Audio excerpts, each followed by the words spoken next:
They say trust your gut. But I trusted his voice instead. The fear in it, the urgency, cut through every doubt I had. Grandma, you need to go. Now. Those 6 words changed everything. I didn't ask why. I didn't argue. I just left. And in doing so, I may have escaped something no one else did.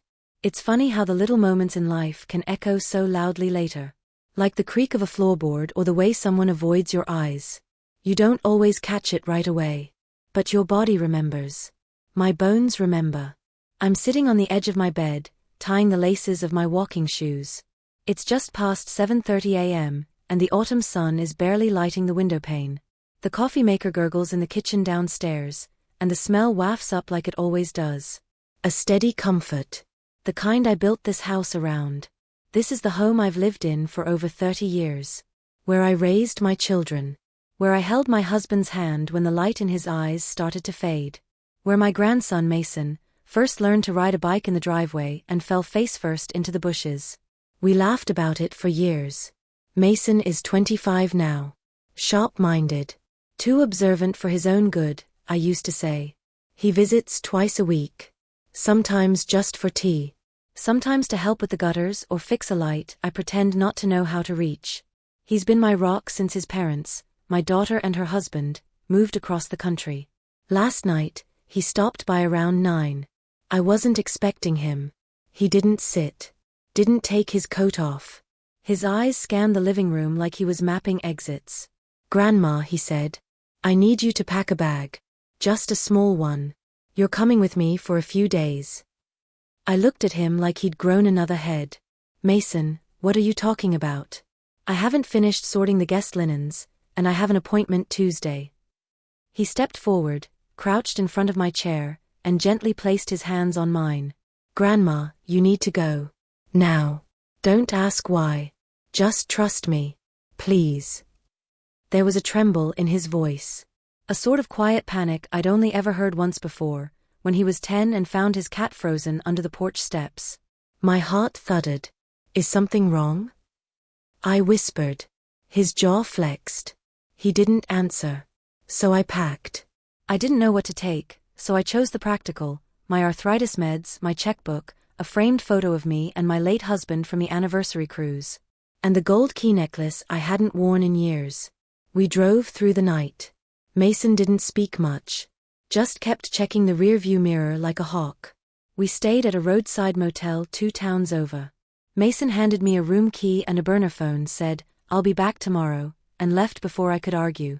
Now it's morning, and I'm trying not to jump at every sound outside the window. Something isn't right. I feel it. In my joints. In my chest. And then my phone rings. It's the burner. The number flashes, no caller ID. I answer. Grandma? Don't go back. No matter who calls you. No matter what they say. You stay there. I'll explain everything soon. Click. No explanation. No comfort. Just an order. I sit back slowly on the motel bed, heart hammering like I've run a marathon. I don't scare easy. But this is different. Something is happening. And Mason's trying to protect me from it. I go to the front desk and ask the lady, kind eyes, thick glasses, if I can stay another night. She nods and hands me a fresh towel. I go back to my room and draw the curtains shut. By evening, the burner rings again. This time, Mason sounds out of breath. Grandma, listen to me. Do you remember the green folder in the bottom drawer of your desk? The one with Dad's name on it. I blink. Yes, it's got old property records and some life insurance stuff. Do you remember signing anything lately? For the house? No. Why? Good. Don't. If anyone calls, says you owe back taxes or that you need to authorize a transfer, hang up. Block them. Mason, what's going on? He pauses. There's a scam, Grandma. But not just any scam. Someone's been forging your signature. I think they were trying to get power of attorney over your assets. They almost did. I clutch the necklace around my neck. How do you know? I hacked into the notary database. His voice is sharp. You never authorized a signature last Tuesday. But a file was uploaded saying you did. With your name on it. My breath catches. Who's behind this? A long silence. I'm not ready to say yet. Mason. I need proof first. But trust me, Grandma, I'm not letting them take what's yours. I sit there, stunned. Betrayal is a strange thing. It doesn't always arrive in a scream. Sometimes it whispers. In paperwork. In silence. In a familiar name on a forged line. That night, I don't sleep. I think about every person who's had access to that desk. To those files. Every phone call I brushed off. Every don't worry about it, from my niece who helped manage my taxes. Every envelope I never opened. By dawn, the anger has settled beneath my skin like fire in my bones. They almost stole everything I built. Almost. But not quite. Because my grandson didn't just save me. He woke me up. And I don't go down easy. Not without a fight. I thought running was enough. That hiding would keep me safe. But the real danger? It wasn't just in forged documents or whispered lies. It was in the people I once trusted, the ones who smiled the widest when they thought I was gone for good. I wake up with a start. It's still dark in the motel room, the cheap plastic blinds fluttering slightly as the air conditioning hums. My hand instinctively clutches the key pendant around my neck. My heart races before I even remember why. Then it hits me. Mason. The fake signatures. The green folder. The burner phone. I sit up, swing my feet onto the floor, and try to steady my breath. I'm not supposed to be here. At least, not according to whoever tried to erase me from my own life. I shuffle to the little table in the corner and open my notebook. I start listing names. Names of anyone who's handled my finances, who's visited lately, who might benefit from me vanishing quietly into the background. My niece Amy is at the top. She's been managing my taxes for 3 years now. She's also the one who convinced me to go paperless with most of my accounts. I haven't seen a proper bank statement since 2022. Then there's Darren, my late husband's former business partner's son, who's been sniffing around ever since he heard I still own the land under the warehouse. He sent me a Christmas card last year, with a business proposal tucked inside. I tossed it. There's also the nurse from the clinic, the one who always asks about my living situation a little too casually, like she's waiting for me to say I'm confused or overwhelmed. I used to think she was sweet. Now I'm not so sure. But the one name that burns its way down my pen is my daughter Carrie. She hasn't called in weeks. She and her husband moved to Arizona and only come around for birthdays, if that. And yet, she knew I was updating my will this year. She was oddly interested in the details. Asked what Mason would get. Asked if I really wanted to keep the house under my name. Said I should enjoy life, and let someone younger take over the stress. Now that I think about it, she asked if she could take care of my mail for a while during my knee surgery. I feel something bitter rise in my throat. At 9 a.m., the burner rings. Mason. Are you okay? He asks immediately. I didn't sleep, I reply. But I've been thinking. I made a list. Me too, he says, exhaling. And I have something to show you. He sends over an email link with a password. I use the motel's computer to open it. It's a scanned document. Power of attorney. Signed by me. But the signature's wrong. Too neat. No arthritis drag in the tail of the Y. And it's dated 3 weeks ago, the day my heating went out and I had to stay with Carrie overnight. Mason's voice crackles over the line. They did this when you were with them. I checked the metadata. The document was uploaded from your IP address. Someone used your Wi-Fi. I'm quiet for a long moment. Who benefits if this is accepted? I ask, already knowing the answer. Carrie and her husband would gain access to your checking, savings, and the property deed. It's all bundled under your living trust. My stomach turns. I can't believe this, I whisper. I can, Mason replies, his voice dark. But they're sloppy. And I have a plan. That afternoon, Mason drives me to a small-town attorney he trusts, an older gentleman with a wall full of military photos and a nameplate that reads Eugene Calhoun, Askew. He listens to everything. Nods patiently. Reviews the files. This is serious, Eugene says. They could have sold the house, emptied your accounts, left you with nothing. I nod. But the fact that you haven't signed anything knowingly is key. We can revoke everything, resecure the property, and if you're willing to fight, we can press charges. I grip my pendant tighter. I'm willing. Mason smiles beside me, not with joy, but with respect. Eugene helps me file a full revocation of power of attorney. He notarizes my statement, pulls property access records, and starts prepping a fraud report. Before we leave, he hands me a manila envelope. This, he says, makes your true wishes legal. No more vulnerability. No more loopholes. I thank him. And then I turn to Mason in the parking lot, under a dull gray sky, and say, now we watch them squirm. Back at the motel, we lay low for the evening. Mason's tapping away at his laptop. I'm reviewing every document I own. That's when it happens. The motel room phone rings. I pick it up slowly. A voice I haven't heard in weeks fills my ear. Mom? Oh, thank God. Where have you been? We were so worried. Carrie.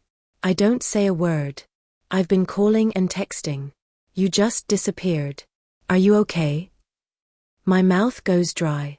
I stare out the motel window, watching a bird flutter past the parking lot. Then she adds, you'll be happy to know we sorted your mail. And I even filed that legal form you left out for us. My pulse quickens. Mason sees the look on my face and mutes his screen, listening closely. Carrie, I say, my voice low. I never left you any form. Silence. Then she tries to laugh. Oh well, I mean, it was on the desk. We assumed. You assumed wrong. I hang up. Then I block the number. Mason grins. That'll shake them, he says. No, I reply. That'll warn them. He nods. Then we better act fast. That night, we drive back to my neighborhood, not to the house, but to the diner 2 blocks away. Mason sets up a camera in the back seat. Time to record a little insurance, he says. He hands me a script we wrote together, a statement affirming my mental clarity, my intentions, and the fraud that almost cost me everything. I speak into the lens, firm and slow. When I finish, I look into the camera and say, I built my life one decision at a time. And I won't let anyone, not even family, erase that. They forged my name, tried to take my house, and thought I'd disappear quietly. But I'm still here.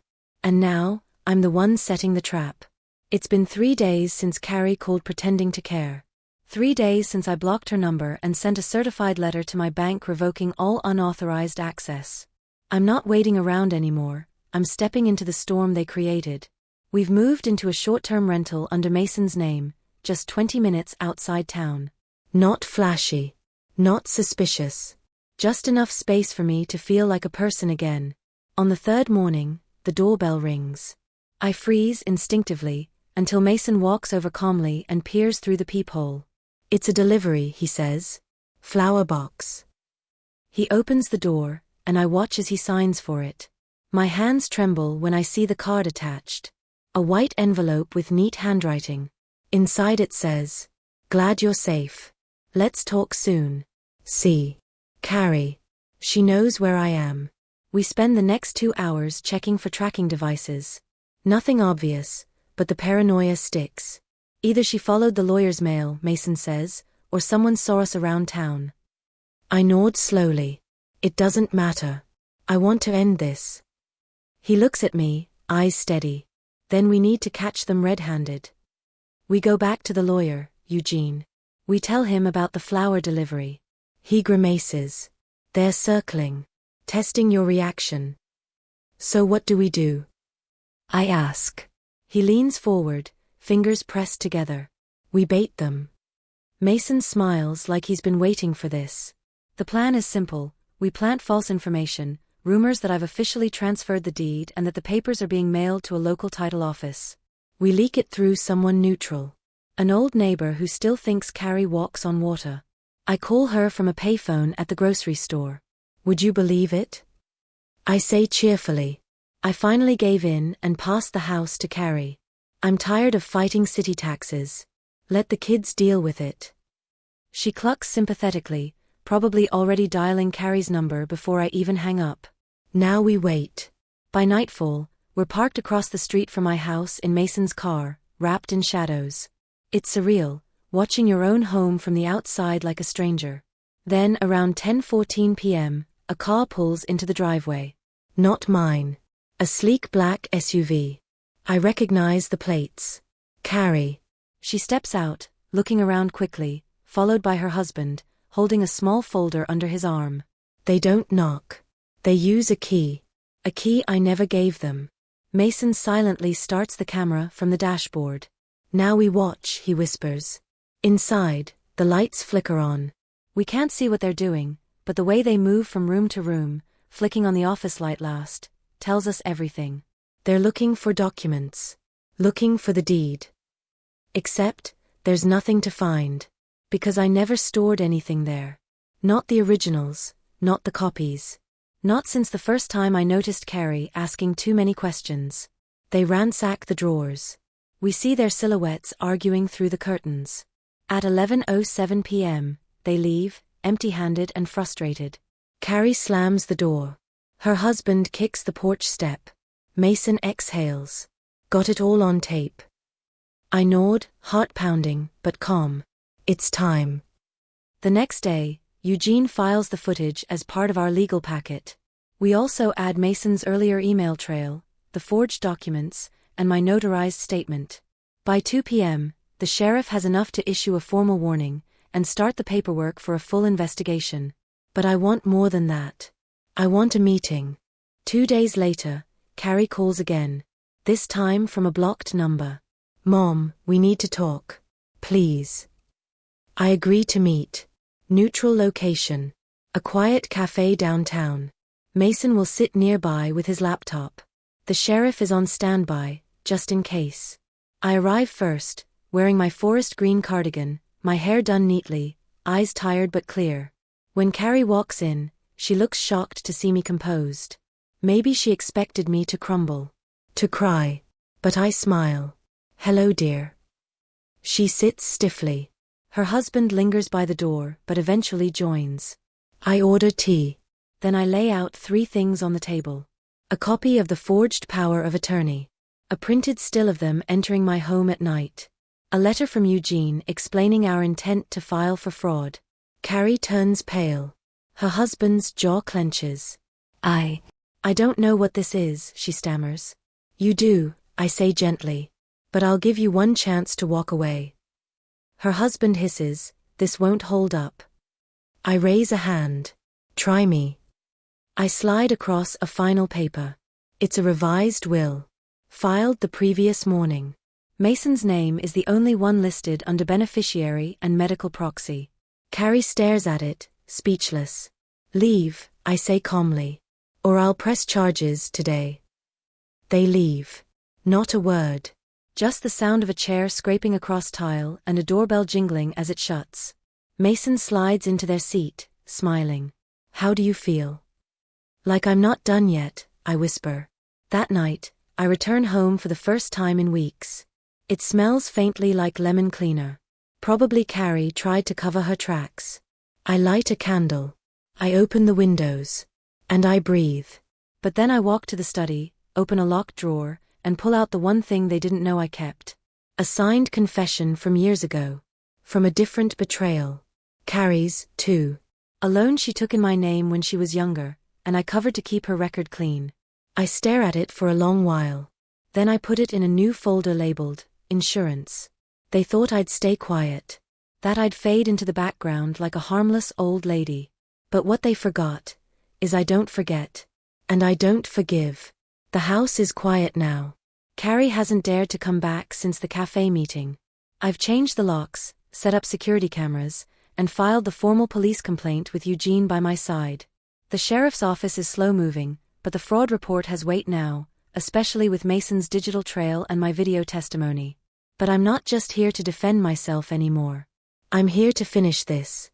I start by revisiting the past, because I know Carrie's weakness, ambition with no patience. Back when my husband George passed, he left behind not just this house and our savings, but a series of quiet investments. Rental properties, bonds, even a small lot of land next to a future commercial site. Carrie never knew about all of it. Just the house. Just what she could see. So I make a plan. I go to the county clerk's office and start transferring select assets, not to Mason directly, but to a trust fund I control, one they can't touch without triggering legal reviews.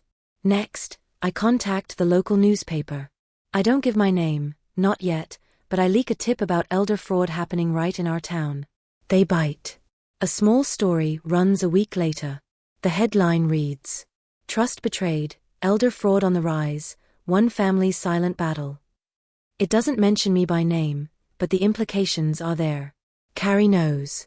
She shows up at my door. I don't answer. I watch through the camera feed as she pounds on the door, shouting, "You're ruining everything." Then I see it. She pulls out a folded paper. It looks like a check. She waves it, tries to slide it under the door. I don't move. I don't even flinch. Mason is already dialing the sheriff. They send an officer out within the hour. She's gone by then, but we file the report anyway. Unlawful entry attempt. Intimidation. Violation of contact terms. We're building a case, brick by brick. That night, Mason sits across from me at the dining room table. "You sure you want to go this far?" he asks gently. I nod. "They declared me dead, Mason. Not metaphorically. Literally. To steal." He looks away for a second, then back at me. They don't get to walk away from that. The next step is personal. I pull out the folder labeled insurance. Inside, Carrie's old confession letter. Dated 2008. Her signature. The forged loan she used to cover a trip to Europe she deserved after college. At the time, I paid it off in silence. Told the bank it was an accident. Carrie swore she'd pay me back. She never did. I make a copy. I send it to her work, anonymously. Just a nudge. A reminder of what I've protected her from. And what I can still expose. She works in finance now, the kind of firm that doesn't take kindly to unauthorized borrowing. 3 days later, Mason shows me her profile on the company site. "Removed," he says, pointing. I nod slowly. "Not fired," I say. "Just hiding. Let's bring her out." We go public. This time, I use my name. I write a letter to the editor, short, clear, and devastating. I was declared legally dead so someone could steal my house. I'm very much alive. And I have proof. This isn't just about fraud, it's about family betrayal, silence, and the cost of letting things slide. I won't be quiet anymore. They publish it. It gets shared. People I haven't heard from in years begin calling. One neighbor drops off a peach cobbler with a handwritten note that says, "We always knew you were the sharp one." Someone tags Carrie in the online comments. And just like that, her reputation begins to unravel. By the end of the week, the sheriff formally opens the investigation into her and her husband. Eugene receives notice that the forged documents were part of a larger scheme, one that could bring serious charges. But I'm not finished. Because this story isn't just about punishment. It's about reclaiming what was mine. I go back to the title office. This time, I update everything under the new trust, renaming it after my late husband and myself. The house, the land, the rental property, all tucked safely under the name G&M Legacy Trust. The initials are small. But the message? Massive. I send Carrie a copy of the trust certificate. No letter. No words. Just the paper that makes it official. That night, I sit with Mason on the back porch. The wind rustles the trees. The crickets chirp faintly. I sip warm tea in my forest green cardigan. He turns to me and says, "You didn't just protect yourself. You rewrote the end of their story." I smile faintly. "No," I say. "I rewrote the beginning of mine." They stole my name, my house, and tried to bury me while I was still breathing. But now? Their names are on the report, and mine's back on the deed. The knock on the door doesn't surprise me. It's not Carrie.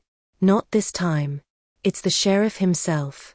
His voice is calm but firm. We have some follow-up questions. Mason stands beside me, shoulders squared, ready for anything. We invite them in. They review the footage, the printed emails, the confession letter. Everything. What they say next hits harder than I expect. We have enough to press charges for fraud, forgery, and attempted identity theft. For a second, my hands shake. Not from fear, but from the sheer weight of justice finally catching up. I nod once. Do it. Within 48 hours, Carrie and her husband are brought in for questioning. They try to squirm their way out, of course they do. Carrie claims she thought I was mentally declining. That she was just taking precautions. But the video footage, the documents, and that one moment they broke into my home without permission? That's more than enough. My name is cleared legally. No longer marked as deceased in any database. My benefits restored. My will protected. And the best part? Carrie's husband worked for a firm that required a clean record. With the fraud investigation now public, he's suspended pending further review. Their world begins to crack, just like they tried to do to mine. Mason and I decide to celebrate. Nothing fancy. Just the two of us at the small local diner where George used to take me for pie every Sunday. We order the usual, peach cobbler warm with whipped cream. As we eat, a couple at the next table whispers quietly, looking in our direction. Mason leans in. You're famous now, you know. I smirk. Well, infamous, maybe. He laughs. But I know it's not the fame that matters. It's the fact that the truth has a name again. And it's mine. That night, I walk through the house slowly, every room, every corner. No more fear.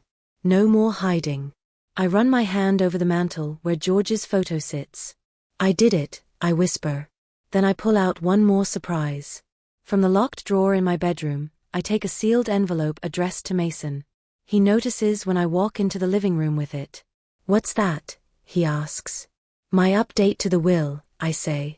He blinks. You didn't have to. I know, I interrupt. But I wanted to. I sit beside him. You saved my life, Mason. Not just when you told me to run. But every day since then. You reminded me who I really am. He opens the envelope and reads the changes.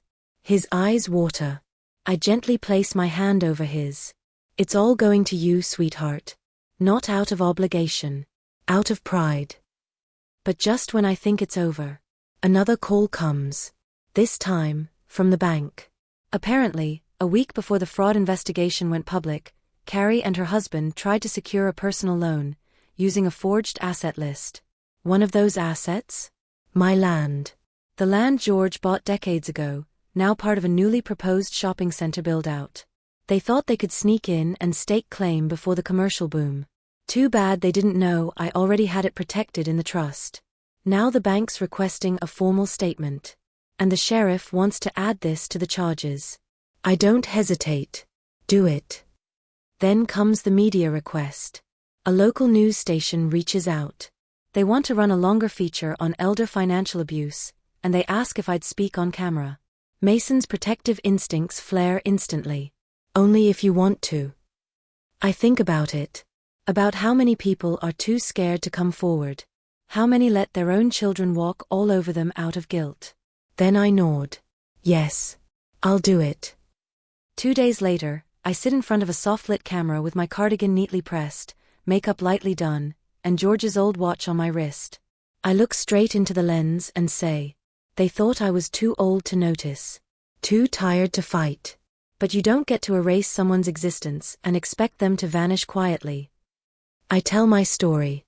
Not with rage, but with truth. The interviewer is quiet afterward. Then she says softly, thank you. I smile. You're welcome. The segment airs the following Sunday. By Monday morning, the courthouse receives 3 anonymous letters from other families suspecting similar abuse in their own homes. The wave has started. And I'm done hiding. Later that afternoon, Mason and I walk the property line of the lot George bought all those years ago. It's just dirt now. A few broken fences and faded signs. But soon, it'll be more. Because I have plans. I turn to Mason. How do you feel about co-owning a small business park? His eyes widen. You're serious? Dead serious. I smirk. And this time, no one's forging anything. They declared me dead. tried to erase me with a pen. But the only thing buried now is their future. The final hearing takes place on a Tuesday. It's a cloudy morning. The kind George used to say was good luck for truth. I believe him. I wear my forest green cardigan, freshly ironed. Mason drives me there, holding the door like a gentleman, like someone raised right. The courthouse smells of pine cleaner and nerves. I see Carrie across the room. Pale, thinner than I remember, sitting next to her husband with folded hands and fake calm. But I don't flinch. Not this time. The judge reads the charges slowly. Fraud. Forgery. Identity theft. Attempted illegal acquisition of property. And then, intentional declaration of false death. The courtroom goes still. Carrie's husband tries to lean in and whisper something, but she stiffens. I watch as the DA lays it all out, from the fake obituary submission to the notary with a forged signature, even the check Carrie tried to slide under my door. They present it all. And every time a new piece of evidence is admitted, I sit a little straighter. I lived every moment of that betrayal. But now? They're the ones choking on the consequences. Carrie's lawyer pleads for leniency. She believed her grandmother was declining. It was misguided care, not criminal. But the judge isn't buying it. Misguided care doesn't involve forged documents, stolen checks, and breaking into homes, he says plainly. Carrie's mouth tightens. I think she knows what's coming. The verdict? Guilty. Sentencing? Carrie gets 5 years probation and 200 hours of community service, with a permanent fraud record. Her husband, who played a more active role in document manipulation, gets 3 months in county jail and restitution payments. They're ordered to pay me back for every penny they stole, plus damages. The crowd murmurs. I remain still. But inside? It's fireworks. Because it's not just about punishment. It's about public truth. They can't hide anymore. Not behind pretty smiles. Not behind concern. After court, a journalist waits for me outside. She asks if I'd like to give a statement. I smile, square my shoulders, and say, they declared me dead. But I was more alive than they ever expected. And now I own every inch of my name, and my land again. That week, Mason and I return to the land lot. Only this time, it looks different. The signs are up. Coming soon, the Evergreen District, offices, boutiques and small business incubator. It's official. Construction begins in 2 months.